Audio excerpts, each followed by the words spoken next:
Welcome back to part 2 of this teacher career transition story. So if you haven't listened to part 1, head back to our channel and check that out before listening in because we're kicking off right where we left off. If you've already listened to part 1, then let's dive in. I'm Lisa Harding, ex-EdTech CEO turned certified teacher career coach. It wasn't all that long ago that I was recruiting, interviewing, and hiring teachers for roles in corporate America. Teachers that ended up being some of my all-time best employees. Fast forward through my own career transition, where I left my role as CEO to become a stay-at-home mom, I now work with and empower teachers to transform their lives by turning their once distant career dreams into realities. In this podcast, I give you simple, actionable, step-by-step strategies to help you do the same.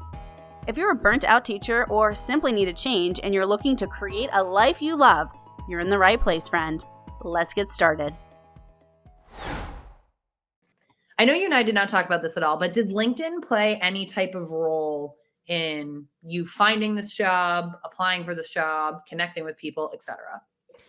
I did create a LinkedIn account when I was first starting to get ideas of what I could do if I wasn't teaching. Yeah. But once I narrowed down to, okay, I want to work at the government and I want to do this, the AGPA position, I just stopped LinkedIn because my friend was my resource and Sure. I didn't really need any other resources. Yep. For people who don't maybe have someone who is a close connection of yours within any field that you're interested in, LinkedIn is definitely a place to go find people. I know it feels weird if you've never used LinkedIn, that it feels like another form of social where like you don't want to go add a stranger, but I promise you it is like the most normal. Everyone gets connections to people they've never met before all the time. Like that is literally the point of that site. So if you don't have someone who can be like your confidant, do not worry. There is a network of people that you can connect with. And the worst anyone can do is like not reply, right? Like if you're like, hey, do you have 5 minutes to talk? And they're like, don't reply, message someone else. Who cares? It's fine. But I promise you it feels weird at first, but it's not. Annie, good question. She's wondering if you work from home or not, or in any capacity. So I do have a hybrid schedule, which is what I was looking for because I drove myself crazy during COVID teaching from home. But then I was like, I kind of want to work a little bit from home, but a little bit in the office. So my schedule, which I think is the perfect schedule, is Monday work from home, Tuesday, Wednesday, go to the office, Thursday, Friday, work from home. So I got kind of I know. And that's how my department already had it set up. I didn't get to choose it. It was already like that. But it's nice because Monday, it's like, okay, it's kind of like a slow start. I'm still at home. I can wear comfy pants. Like it's slow. And then Thursday, Friday, I start to do a little bit of my cleaning. I don't have to worry about like, oh man, got to do all of my chores. It's like, okay, I'll just do it during my lunch break. Like it's not that big of a deal. So it's perfect. I love it. Honestly, everyone, if you haven't yet felt the joy of shuffling your laundry in the middle of the workday, it's one of the greatest feelings on earth. So like not have to fit everything in to the few hours that you're home. And I know for me, awake, as soon as I would come home from work, I was very quickly sleeping only a few hours after. I am someone who's fully remote, but I'm with you. Like it is nice to have a place to go. And I am lucky that I do have some coworkers who live near me. So sometimes we will meet up, but I agree that being home full time can be a lot, but having a schedule where you can, and also I'm going to be honest, you get way more done when you're in person with people if you have to have like meetings as compared to a Zoom meeting. So I love that in-person time when I do get it, but I will never trade in having to get dressed up every single day. Like there's nothing that will ever make me go back to that. Like, and because it's only 2 days, I actually like put thought into my outfits and like I look cute. And it's like, this is great. I love it. I enjoy spending time with my coworkers. Sometimes we go out to eat. We can have one glass of alcohol during lunch and still come back to work. Like that's part of it's like written into the contract. Like if you go out to lunch, you can have one glass of whatever. Mine is the same, that we're also allowed to do. Again, so many differences. And I really love what you said at the beginning of what you said. Being a teacher is a part of my identity. And I didn't know how I was going to feel if that was no longer a part of my life anymore. And I feel like that I absolutely felt that. But I think what I have found is like, yes, being a teacher I still believe it's part of my identity and I still get to do it in some ways. But that doesn't mean that I can't have a job that is different than that I can also still enjoy doing. So then I have that, my bucket is full, and then I can go off and do things that I'm passionate about, like teaching, that still ignite that side of me in whatever capacity that may be. It's just, I'd never had the capacity to feel that way before. Right. Yeah. And for me, it's more like I can use those skills with my daughter and Right. plan these activities that I never would have had the mental energy to do before and actually like do it. It's great. Yeah, exactly. Another good question coming in. Yoshida wants to know if you needed any additional training for this position. It's a great question. So whatever training I've just done like at work. Yeah. So my school used Google and now I'm using Microsoft. So that was a little bit of a learning curve, but they provide a bunch of like an online university, and you can just sign up for all the courses that you want. And I've just been doing that, and signing up for whatever I'm like, oh, this is kind of interesting. And I'll sign up and I'll do it during work hours, and I get paid to sit there, and I take out my little embroidery because I have ADD, so I can't sit still. So I'll embroider, and I'll have the lesson going on, and I'll take notes as needed. But I just learn as I go. But it's very like, oh, if you don't know how to do this, let's schedule you with this person who can figure it out. And the first like big meeting that I had to coordinate, I made a big oopsie, and it wasn't that big of a deal at all. Yeah. It was like, it was so easy to fix. And my manager was like, oh yeah, it's not a big deal. It was your first one. Like, don't worry about it. It's okay. And it's like, oh, phew. That's so much nicer when the stakes are lower like that, right? Yeah, the stakes are so low. Learning. Yeah. Absolutely. And I think this is something that we get a lot of questions about at the Teacher Career Transition Academy, or like, do I need every single thing that they put on that job description? And no, honestly, like if you think about it, a job description is like a company's wish list. And while there may be some people that do fill every category, that doesn't also mean that they're bringing like the energy and the vibe that they want that person to bring. So when you are looking at those, yeah, there are things like you said that you can go and learn, whether it's before you get the job, after you get the job. They're not expecting you to come in with literally every single thing. And what I found is how willing people are to also help you grow and develop. And again, not that people didn't want to help with that in teaching, but it's just so different where I felt like I really had to have a lot of ownership over myself of like, if I don't know how to do this, I need to go seek out all these people. We're in the position now. It's like, hey, you're new. What can we do to help you get started? I feel like I got asked that question a lot. So yeah, absolutely. And they continue to check in and make sure that you figure it out. Right. Yeah. Oh, I was going to say something, but I forgot. It happens. It'll come back if it's important, I promise. Maybe this will jog it. Deborah wants to know if you applied on the USA Jobs website.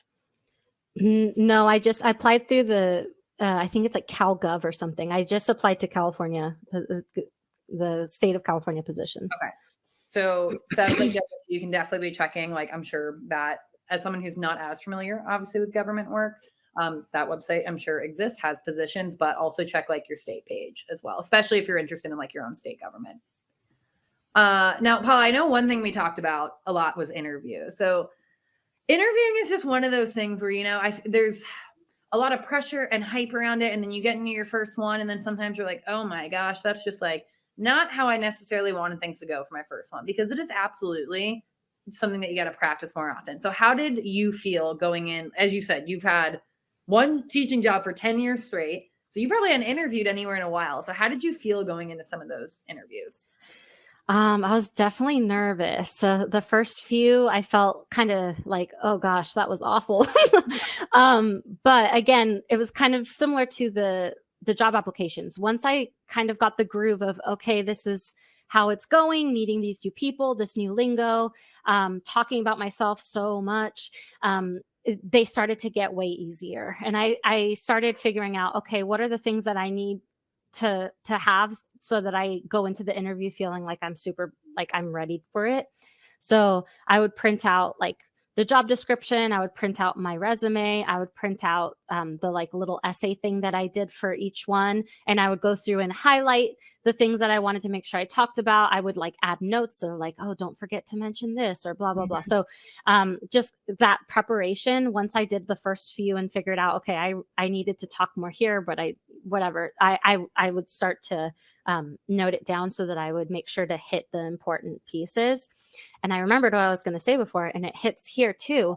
For the sections of the job where you're like, man, they're asking about, how would you deal with XYZ? And I've never dealt with that before. I've never had to do that before. I would just answer with how I would go about figuring out how to do it. Yeah. So, Yeah. okay, well, I've never done this before, but here are the things that I can do to figure it out. So that was, I felt like a pretty good way to circumvent not knowing all of the things that they want you to do. Well, and I think that even goes back to like having all the knowledge or skills in a job where you may not have all of that, just like you may not have experience doing certain things. But as you said, just being able to talk about like, oh man, if that happened, here's how I would handle that. You don't even necessarily have to tell them that that's never happened before. You just talk as if like, man, if that was happening right now, this is my approach for it. And that's a really easy way to make it seem as if you've had that experience without having to be like, oh yeah, back in March of 2003 when XYZ happened. Like that, I love that as a way to get around that. And Kevin is asking, man, again, good questions coming in the chat.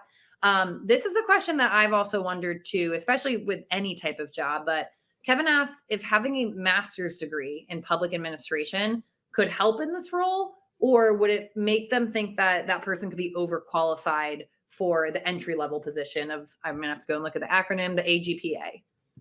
I'm not sure because I don't have a master's. So I'm not sure. And again, I called it entry level just because it's an entry level for someone who's never worked for the government before. Sure. There are obviously like lower on the rung entry level positions, but let me think. I think actually there was the possibility of negotiating the salary a little itty bitty bit, and I think having the higher degree might have been like one of the things that you could have used to negotiate it. But again, since I don't have one, I was kind of like, Right. Today's episode is sponsored by the Teacher Career Transition Academy. Are you eager to explore new possibilities but find yourself unsure of where to start? Look no further than our Teacher Career Directory. Available for free, this comprehensive resource features over 200 careers tailored for transitioning teachers. Dive into detailed insights, including average U.S. salary ranges, occupational outlooks, and even a personalized skills and interests inventory. Download now at teachercareertransitionacademy.com/directory. I'll also drop the link in the show notes of this episode. So don't miss out and claim your free directory today at teachercareertransitionacademy.com/directory. Kevin, I definitely understand your question though, because I feel like even my husband, who will help out with hiring in his company, will be like, "Oh yeah, they just seem like overqualified." And I honestly, I get mad at that because I'm like, but if someone wants the position, like trust that even if they may be overqualified, that there's a reason for them in a story of like, give them the chance to like tell that story and why they feel that way. But I think what you're saying too, Paola, is it's not that you took the first entry level job in the government. This is just entry level for someone who hasn't worked there. So having a degree like that actually may be helpful in that sense of like, they have some knowledge around this topic more so than other people might, but it's not like I'm trying to get the very first job that I could possibly get within the government, but it seems like I may be overqualified. It seems like your role is actually a pretty good fit for people that have experience in something, just not the government. Right. Yeah. Okay. Very interesting. Sorry, I know these conversations, they always kind of flow, they go in and out. And I know that I kind of took like a left turn out of interviewing. So I'm sorry, everyone, I'm about to like right turn now back into that. With these interviews, knowing you're doing a hybrid work schedule, did you have to go in person for them or were most of them from home? Oh, it was like a 50-50. There were some that I went in person and then there were some online. So yeah. Did you feel like there was ever a difference in the interviews of whether they were at home or in person? Because I will say I only did at home interviews because I was only applying for remote jobs. I felt like I got a little bit more nervous in person just because, the nerves, but I don't know. COVID really prepared me to be online. So it wasn't that big of a deal. And I mean, at the end of the day, you're talking to a computer. So it's not that stressful for Yeah. me. In person, but then again, it's like, okay, but if you go in person, then you can see the actual office space. You can True. like get more. I don't know. There's pros and cons to both. But again, I was just like, I'm going to every single interview and I'm gonna get a job. That was my mindset. So I was like, I'm gonna do them all. And you know what? I'm just preparing that because we've gone through the 4 steps here. I want to just give everyone that opportunity to put in their questions. I love that you said that, to even circle it back to what step 1 is, which is shifting your mindset. Because just because you got over that mindset hump of deciding like, yes, I'm leaving teaching and I'm just going to do it, whether or not I have a plan, like that is a hump. But you're going to have those same thoughts and feelings as you're going through the ups and downs of applying, not getting interviews, an interview not going well, an interview going well. Like you're going to have so many of those feelings, and it all roots back to mindset. So step 1 is a step that will actually come throughout your entire journey. Because I can tell you there's going to be times where you are questioning, like, am I making the right choice? Like, am I really qualified? You're going to have some imposter syndrome, but rooting back to your mindset of like, if it is, again, only if this is true for you, this is what I want. I know I'm confident in this, and I'm gonna make this happen. Even if it's not this one, it will be something at some point. You got to cling to that, and you got to do whatever you can in your own brain to get yourself over that hump, because that absolutely will come back at some point, even after you have made it over that. Did you ever experience anything like that as you were going through this process, or was it pretty like smooth sailing for you? Well, I felt like once I got the job, I kind of was like, oh my God. Yeah. Well, I have no idea what any of this is. Like, how am I going to do this? Imposter But syndrome, it's real. yeah, but taking it like the one day at a time and knowing like I am a professional, I know how to do a lot. I have a lot of skills and I can do it. And I just thinking about like what are all of the things that I used to do every day within a 30 minutes like Yeah. period.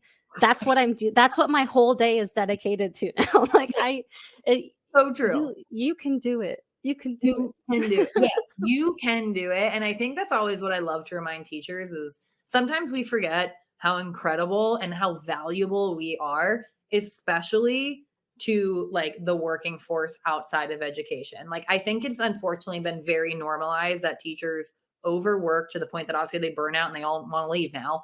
Like it is too normalized of how much work you put in for what you have to do every day. And then you like leave that field. And like you said, just doing your normal day to day where you're not even stressed doing it, people are like, oh my gosh, you are amazing. And let me tell you, one, it feels really good to feel that. But it's also, that's like why people are wanting to leave. So having that opportunity to like feel good about those skills, remind yourself of that when you're going through this process. Like, yeah, you may not have had this job before, but you also at one point were a first year teacher. And if you can figure out how to be a first year teacher, you can literally figure out how to do anything. I don't care what the field is. I don't care what the role is. You can figure it out because teachers are incredible and they're amazing. So keep reminding yourself that. And I know I say that as someone who's in a new role, but I will tell you, I didn't always feel that way when I was trying to find that role. And I still have moments and I'm like, they trust me to do this, but like, yes. And it's because I can, and I'm capable, and I have to remind myself of that. So if you feel that way, it's okay. It's normal. Awesome. Let me do now one last final call for questions. So if you do have any questions for Paola, please absolutely drop them in here now. Paola, in case people are typing, any last words from you that you really want to get across to people, or just like words of advice, whether it be about your actual role or just like this process in general? I don't know. Just Again, I know. you can do it. It's totally feasible. I wish that I hadn't waited so long to actually take the step to do it. Yeah. And I've never like I'm so happy. I get so much more done so that I can actually enjoy my evenings and my weekends. Like my weekend is just for my family. I don't have to do any work. All my cleaning is done by then, like all my chores and errands are done. So it's like I just can spend time with my family and really be mentally present and not just want to like zone out and do nothing. So Yeah, raw. it's That's what I would do. yeah. Mhm. And then as you were chatting, I got those chats coming in. So a few, Tijuana wanted to know if you applied on USA Jobs, but you said you applied through the California State website. And then I think Mhm. someone at some point, yes, Maggie actually dropped the link in for that. But that was for California. So definitely check your own state careers page if you're looking for that. And then, so Susan was wondering how long it took you to be hired in your position. So if you're thinking like from applying to getting the job, how long was that process for you?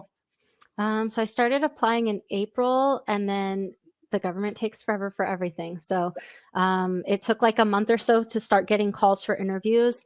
And then I got the offer in beginning of June, but didn't actually start till July because the paperwork and all that fun stuff. Okay. So like about a month after applying, a month for interviewing, and then like a month to just get everything like started, ready to go. Mm-hmm. Okay. Yeah, that is quick. And Susan said, congrats. And I would say that too. That is actually very fast. So although the government runs slow, it sounds like you were quite efficient in all of that, which you can and part of it was luck because the fiscal year for the government ends or starts on July 1st. So they were trying to get me hired before then so that they could, finagle all their budget stuff. So I was doing it at that time for that reason, because my friend was like, hey, do it before July because of that. So I was like, okay. That is a really good point. So the government works just like schools do, where the budgets flip July 1. So now is a great time to be getting all your things ready, because they're going to start getting their positions ready for their July fiscal flip. Like right now, most businesses are being like, how do we get people to start for the new year? And they're kind of in like the crunch mode, where if you're getting ready for government things now, you'll definitely start seeing more positions open up the closer you get to that July timeframe, because they're wanting people to get like onboarded with that happening. And then I did have a note from Maggie here, which, oh my gosh, I love the connection. So that she has been applying to AGPA positions in California and has had some interviews and has a few next week. And if you are willing, would love to connect and just hear any tips for interviewing. I always do this, and Paola, up to you on how you like to do this. I always drop my LinkedIn in here, because I always tell people, if you just need someone to connect with, ask questions with. I know that I may not be the government expert, but if you're just like, I need a former teacher just to chat with me and just tell me what's up, or just sometimes tell me that I'm cool and awesome, because I will absolutely do that for you too. I always drop mine in, and then Paola, totally up to you and what you're comfortable with on if you want to provide any type of information. People can also just connect with me, and then if Paola wants to, I can always find a way to connect you all as well. Okay, that's what I was going to ask, is if Maggie, if you could connect with Megan, because I think I deleted LinkedIn off my phone, so I don't even know what my username is. So yeah, if Maggie can connect with Megan, and then Megan, you could just send me her email or something. I can Perfect. I can Maggie, add me. And if for whatever reason you don't have a LinkedIn right now, I will just send you my email for the Teacher Career Transition Academy, and you can connect with me that way, whatever's easier. Sounds like you're good, but either way, in case people want that, I will drop. There it is. Boom. All right. And then Deborah with one other question. She said, is there any other job titles beside program analyst that you would recommend keeping an eye out for? And I do understand it could be based on like the states, but any other types of words that people should keep an eye out for in that similar role? I mean, honestly, I just took that and ran with it. So I didn't, once I got beyond the like, okay, I'm researching this job because it was recommended to me, and then I researched it, I liked it, and I was like, okay, that's it. That's what I'm doing. Yeah. So I didn't really research anything beyond that, just because it was, again, there's so many things. It was too overwhelming. So I like to focus and go with that. Yep. Totally true. And so, yeah, I definitely would say it could be dependent on your state. I would definitely, for anyone here, I would start on if you're looking at like your state page, start on the state page and at least just go through the titles and see like, what am I seeing? What feels right? And then again, use those networking skills, connect with people in your state in similar roles, and to help get you some of that insider information, because that will absolutely help you. Especially, like I said, the government is confusing to me as someone who's never worked for it before. And it sounds like it was that way for you too, until you had someone to help you through it. So that's another, just the power of networking, what it can do, can just really help you level set things that shouldn't be as complicated, but they are, because we make them that way. So lovely. And then Kevin asking, is this position the same as management and program analyst? Or is that like another tier? I have no idea. Let's see if I can do a quick read. Kevin, I'm not sure what state you are necessarily looking in. It could be California. I'm seeing it on USA Jobs, though. All right, Maggie, coming in clutch. Thank you, Maggie. So it sounds like it's just a different tier. similar role, but I know you were talking earlier, Paola, of like, maybe at some point you want to manage. To me, it just sounds like another step up from there. Georgia, Kevin. Yeah, I'm seeing those on here too, actually, as I am Googling. So to me, it sounds like it's just kind of like a bump up in tier. I would not be the person to know what type of qualifications those types of things would mean, but my assumption is that they are also looking for you to manage people on top of just like managing tasks. That was my assumption as well, just because of that word.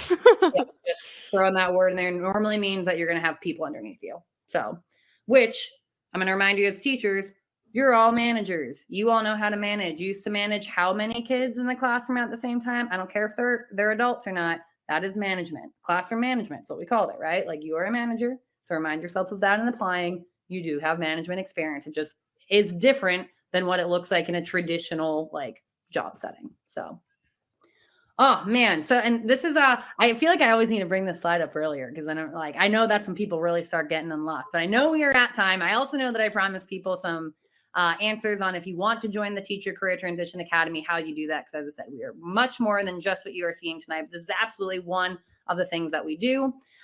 So first of all, Paola, I would just like to thank you again. Thank you so much for joining us today. I know I learned a lot today. I'm sure everyone else did as well.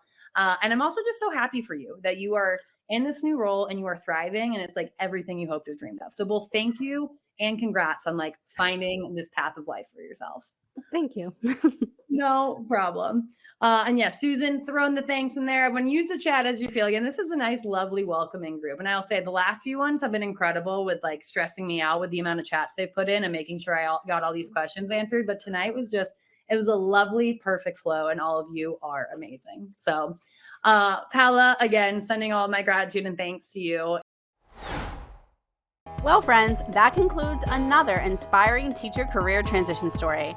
Whether you're left feeling certain that this career path is your next calling, or you can cross it off your list, I know you're walking away with valuable insights to take with you. If you want to access even more stories like these, there's an entire library of teacher career transition stories within the Teacher Career Transition Academy under the Career Exploration module of the program. If you're interested in learning more about the Academy, I'll drop a link in the show notes. And don't forget to check out our podcast channel for other great advice from our coaches and experts. Until next time, remember friends, the journey is just the beginning. Embrace the adventure.